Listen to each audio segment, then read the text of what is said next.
시편 성경 강해 91편입니다. 사자 보호. 첫째 대지. 하나님의 그늘 아래 거하는 자의 복. 1절에서 10절. 둘째, 하나님의 사자가 성도의 길을 지켜주심. 11절에서 13절. 셋째, 하나님을 사랑하는 자를 장수케 해주심. 14절에서 16절입니다. 1절, 지존자의 은밀한 곳에 거하는 자는 전능하신 자의 그늘 아래 거하리로다. 내가 여호와를 가리켜 말하기를 저는 나의 피난처요 나의 요새요 나의 의뢰하는 하나님이라 하리니. 지극히 높으신 하나님이 거하시는 곳은 은밀한 곳입니다. 그 은밀한 곳에서 하나님과 동고동행하는 자는 언제나 낙원 생활입니다. 또한 하나님은 영적 세계에서 사는 성도의 피난처가 되시고 요새가 되시고 의뢰가 되십니다. 요새는 원수가 못 쳐들어오지 못하는 견고한 도성입니다. 여호와를 의뢰하는 자는 새 힘을 얻습니다. 3절, 이는 저가 너를 새 사냥꾼의 올무에서와 극한 연병에서 건지실 것이미로다. 하나님의 은밀한 곳에 거하면서 하나님의 말씀대로 사는 성도를 마귀의 올무와 극한 연병에서 건져주십니다. 새 사냥꾼의 올무, 사냥꾼은 새를 잡으려고 그물이나 덫을 비밀리 설치합니다. 이처럼 성도의 원수가 함정과 수단으로 성도를 잡으려고 합니다. 그러나 하나님을 의뢰하고 그 말씀대로 걸어가는 성도는 거기에 빠지지 않게 하나님이 보호해 주십니다. 극한 연병에서 건지실 것이미로다. 전염병에서도 건져주시고 특히 심령의 병과 악사상에서 건져주신다는 것입니다. 4절, 저가 너를 그 깃으로 덮으시리니 내가 그 날개 아래 피하리로다. 그의 진실함은 방패와 손 방패가 되나니. 저가 너를 그 깃으로 덮으시리니, 암탉이 병아리를 깃 아래에 품어주는 것처럼 하나님께서 성도를 보호해 주시는 것을 가리킵니다. 그러므로 하나님의 날개 아래 피하는 자는 언제나 안전합니다. 그의 진실함은 방패와 손 방패가 되나니. 하나님은 진실하시기 때문에 그 말씀대로 성도를 지켜주신다는 것입니다. 5절, 너는 밤의 놀램과 낮에 흐르는 살과 흑암 중에 행하는 연병과 백주에 황폐케 하는 파멸을 두려워 아니하리로다. 하나님을 요새와 피난처로 삼고 하나님만 의뢰하고 그 말씀대로 나아가는 사람은 하나님께서 보호하시고 지켜주심으로 밤의 놀램과 낮에 흐르는 살과 흑암 중에 행하는 연병과 백주에 황폐케 하는 파멸을 두려워하지 않게 됩니다. 밤에 놀랜다는 건 밤에 도적이나 참혹한 일을 만나지 않게 해주신다는 것입니다. 낮에 흐르는 살, 백주에 황폐케 하는 파멸은 뚫어내놓고 해하려는 원수들의 행동을 가리킵니다.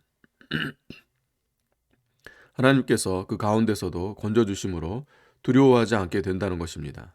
흑암 중에 행하는 연병, 은밀한 가운데 횡행하는 이단이나 악사상에 빠지지 않게 해주신다는 것입니다.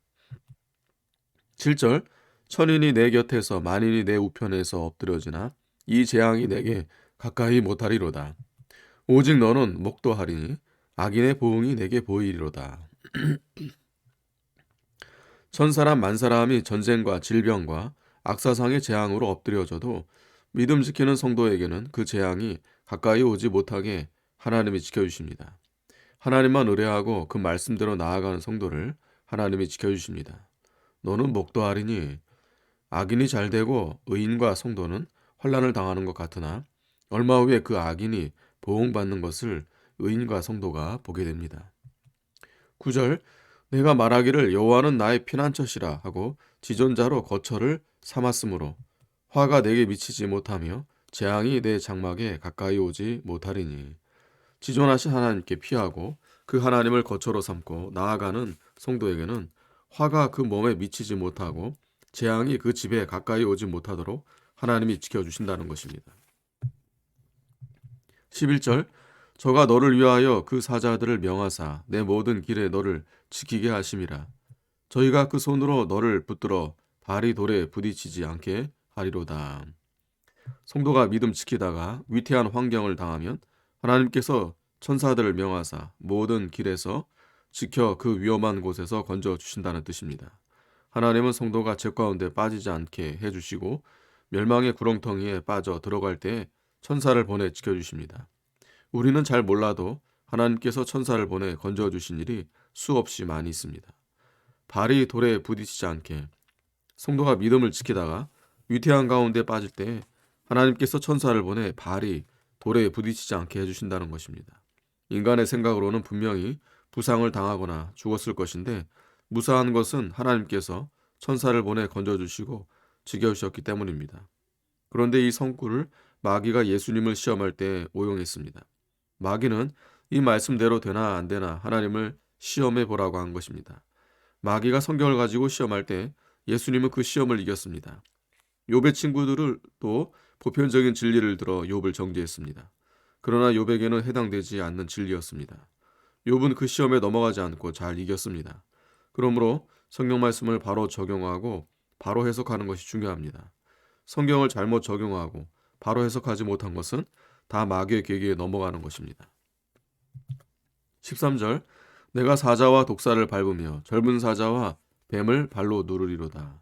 성도가 하나님을 의뢰하고 그 말씀을 생명으로 삼고 나아가면 사자를 이기고 독사를 발로 눌러 꼼짝 못하게 할 수 있습니다.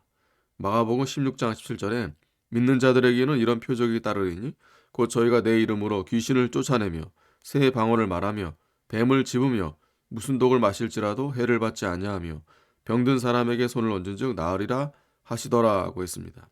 이것은 또한 사자와 같이 잔인하고 강팍한 사람과 독사와 같이 악독한 자를 이긴다는 뜻도 있습니다. 14절, 하나님이 가라사대 저가 나를 사랑한즉 내가 저를 건지리라. 저가 내 이름을 안즉 내가 저를 높이리라. 저가 내게 간구하리니 내가 응답하리라. 저희 환난 때에 내가 저와 함께하여 저를 건지고 영화롭게 하리라. 내가 장수함으로 저를 만족해 하며 나의 구원으로 보이리라 하시도다. 하나님을 사랑하는 자와 그 이름을 경외하는 자를 하나님께서 모든 환난에서 건져주시고 높여주십니다. 이름을 안다는 것은 증거하며 경외한다는 뜻입니다. 하나님을 사랑하고 믿음을 지키며 간구하는 성도를 하나님께서 건져주시고 또 높여주시고 응답해주시며 환난 때 함께 해주시고 영화롭게 해주시고 장수하게 해주신다는 것입니다. 장수한다는 것은 건강하게 오래 사는 것을 가리키기도 하고 또 가다가 중간에 실패하지 않고 오랫동안 계속한다는 뜻입니다. 또 만족해 해주시고 구원해 주십니다. 죄와 환난 중에서 구원하여 영화와 존귀로 관을 씌워주십니다. 아멘.